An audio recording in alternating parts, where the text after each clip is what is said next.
ప్రతిరోజు ఏదో మాట్లాడాలని, నన్ను మాట్లాడించాలని చూస్తున్నారు. మీరు మాత్రం మీ గురించి పట్టించుకోవటం లేదు. ఏమైంది మీకు? ఎందుకు కాళ్ళు ఇంత లావున వాసిపోని అని నాని దగ్గర కూర్చుని బాధపడుతూ అడిగింది. నేను ఒక్క నిమిషం సైలెంట్గా ఉన్నాను. కానీ తను ఇంకా ఏడ్చే పరిస్థితికి వచ్చింది. చెప్పకపోతే గుండె బలహీనంగా అయింది నాని.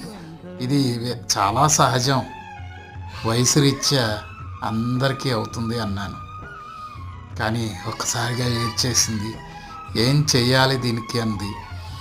ఉపశమనం ఉంది కానీ పర్మనెంట్గా దానికి ఏం సొల్యూషన్ లేదు నాని అని కొన్ని నాకు తెలిసినవి చెప్పాను. అవన్నీ చేస్తుంది. నన్ను కూడా ఏం కావాలో అవి చేసుకోమని చెప్పింది. చాలా బాధపడుతుంది.